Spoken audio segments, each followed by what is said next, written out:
और यहाँ तो हाल ये है, बारात आती है तो पूरे मोहल्ले की नौजवान लड़कियां दूल्हे का इस्तकबाल करने के लिए चली जाती हैं। मुझे बताओ, सगे बहनोई से पर्दा है तो ये जो दूल्हा भी निकाह भी नहीं हुआ है, इससे तुम्हारा क्या रिश्ता है कि तुम इसका इस्तकबाल करने हाथों में फूल लेके चली गई? अरे हया नहीं आती? अगर इस्तकबाल करना है तो अपने घर के मर्दों को भेजो, औरतों का मर्दों के इस्तकबाल में कोई काम नहीं है,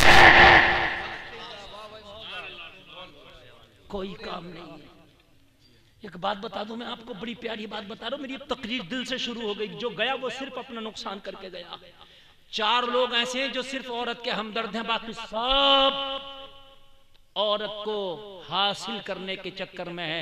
कब मौका लगे और कब हम इज्जत पर हाथ डालें। सिर्फ 4 लोग हैं जो औरत के हमदर्द हैं, 4। मेरी माँ बहनों, तुम भी कान खोल के सुन लो। जमाने में बहुत होंगे जो शायद तुमसे प्यार की बात करना चाहते होंगे, मोहब्बत की बात करना चाहते होंगे। बहुत लोग होंगे जो तुमसे मीठी मीठी बातें करते होंगे, पीली पीली बातें करते होंगे, लेकिन ये तेरे हमदर्द नहीं है, ये डाकू है, डाकू। मौका मिलेगा इज्जत पे हाथ डाल देंगे। सिर्फ 4 है, 4 जो तेरे हमदर्द है। नंबर 1, बाप अपनी बेटी को जब देखेगा तो अगर बाप प्यार करता है तो उसका प्यार असली प्यार है, उसका प्यार सच्चा प्यार है, उसका प्यार ओरिजिनल प्यार है। अगर बाप बेटी को प्यार कर रहा तो उस प्यार में लालच नहीं, उस प्यार में वफा है। एक प्यार ये। दूसरा प्यार है भाई का जो अपनी बहन के लिए है, सगे भाई का। चचेरे ममेरे खलेरे फपेरे की बात नहीं कर रहा, सगे भाई का प्यार। ए बहनों, अगर तुम्हारा भाई तुम्हें कोई तोहफा ला कर दे, चाहे 5 रुपए का क्यों ना हो, उसे अपने सर से लगा लो, माथे से लगा लो, इसलिए कि इस तोहफे में लालच नहीं, सच्चा प्यार है। अगर भाई कोई तोहफा लाए ना तो वो नजरों में नहीं आता, समझ रहे हैं? दूसरों के तोहफे बड़े अच्छे लगते हैं। मेरी बहनों, वो तोहफा नहीं है, वो चारा है, चारा।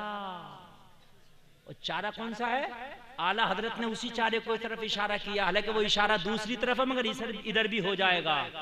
मछली ने ढील पाई है, लुकमे पे शाद है, सयाद शाद माँ है के कांटा निगल गई। आला हजरत का इशारा दूसरी तरफ है, मगर ये इस तरफ भी हो जाएगा। सयाद शाद माँ है कि कांटा निकल। तकरीर सुनिए, मैं दिल से जो बोलना चाहता हूं। हमदर्द 2 लोगों का नाम ले दिया, एक बाप, दूसरा तीसरा जो मर्द है औरत का हमदर्द है, वो है शौहर। कौन है? जोर से बोले, शौहर। अगर शौहर, मेरी बहनों, तुम्हें 1 रुपए का भी कोई सामान ला के देना तो उसे सीने से लगा लो, इसलिए कि उस तुम्हारे 1 रुपए के तोहफे में सच्ची मोहब्बत छिपी है। आजकल की कुछ बीवियों को अपने शौहर के लाए हुए कपड़े पसंद नहीं आते। कहती हैं, लाए क्या हो, हमें लेके नहीं गए तुम, और तुम जानती नहीं ये जो लाए हैं वही अच्छा है, इसलिए कि तू कपड़े पहने तो बस इसे अच्छा लगना चाहिए और किसी से कोई मतलब नहीं है। अगर ये टाट का लिबास पहना है तो पहन ले, इसलिए कि अच्छा इसे लगना चाहिए, जमाने से मतलब नहीं है। अरे जो पिया को भाई अख्तार, वो सुहाना राग है, जिससे नाखुश हो पिया वो रागिनी अच्छी नहीं। सुभान अल्लाह, सुभान अल्लाह। नारे तकबीर, नारे तकबीर, नारे रिसालत, नारे रिसालत। सरकार की आमद, सरकार की आमद, सरकार की आमद। मुफ्ती गुलफाम साहिब क़िबला, मुफ्ती गुलफाम साहिब क़िबला। नारे तकबीर, नारे रिसालत। मेरे भाइयों, मेरे भाइयों, बीवियों के लिए हुक्म है कि जब रात आए तो वो मेकअप करें, जब रात आए तो बनाओ श्रृंगार करें। दिन में बनने संवरने की इजाजत भी नहीं है, इसलिए कि दिन में बनो संवरोगी तो जमाने के लिए हो सकता है, और रात में बने संवरोगी तो सिर्फ शौहर को दिखाने के लिए होगा, सिर्फ शौहर को दिखाने के लिए। अगर शोहर के लिए बीवी मेकअप करती है तो सवाब है, सवाब है, अज्र मिलेगा। और अगर जमाने के लिए मेकअप करती है तो अजाब है, मरने के बाद में पिटाई होगी, जहन्नम में जाएगी। और होता क्या, पूरे दिन मेकअप करके शादी में दिखाएगी, शादी में घूमेगी, शादी में पूरा दिन मेकअप कर जब शाम को आएगी ना, शाम को तो सब उतार कर रख देगी। तेरा मेकअप शाम को होना चाहिए था।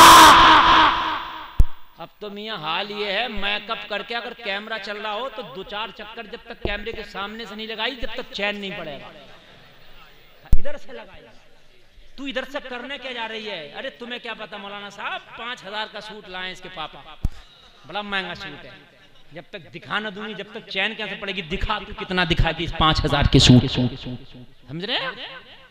और ये सुनो मेरे भाइयों, सितम बालाई सितम ये है, शादियों में हमारे यहाँ गुंडागर्दी वो चरम पर है, वो चरम पर। इधर मर्दों का खाना, इधर औरतों का खाना। मर्दों के खाने में तो खिलाने वाले नहीं दिख रहे, औरतों के खाने में नौजवान गुंडों की कमी नहीं है। यहाँ खिला रहा तू क्या कर रहा है भाई यहाँ, ये बता, तू यहाँ क्या कर रहा है ये बता। एक टेबल पे 4-4 गुंडे खड़े, और मैंने क्या कहा, ये हमदर्द नहीं है, हमदर्द 4 ही लोग हैं। पहला कौन है हमदर्द, दूसरा, तीसरा, चौथा बेटा, चौथा बेटा। अब आगे बढ़ूंगा, आगे बढ़ने से पहले एक बात और बताऊंगा। देखिए शरीयत ने कितनी दयानतदारी से काम लिया है। हज करने आदमी जाता है तो वहां गुनाह करने की नियत से जाता है या गुनाहों को माफ कराने की नियत से? ठीक है, दिल में बुराई लेके जाता है या भलाई? ठीक है, वहां ये सोच के जाता है कि हराम काम करूंगा, ये सोच के जाता है हराम काम से तौबा करूंगा। ठीक है, हराम काम करने के लिए तो यही बतेरा यहीं कर ले, 5 लाख रुपया खर्च करके क्यों करे? लेकिन हज जैसी बाबरकत शहादत मिलने वाली है, काबा शरीफ जा रहा है, काबा शरीफ। लेकिन अगर कोई औरत हज करना चाहे तो इसके लिए हुक्म है कि ये किसी के साथ नहीं जा सकती, अगर जाएगी तो इन 4 ही के साथ जाएगी, इसलिए कि यही हमदर्द है, बाकी किसी पे भरोसा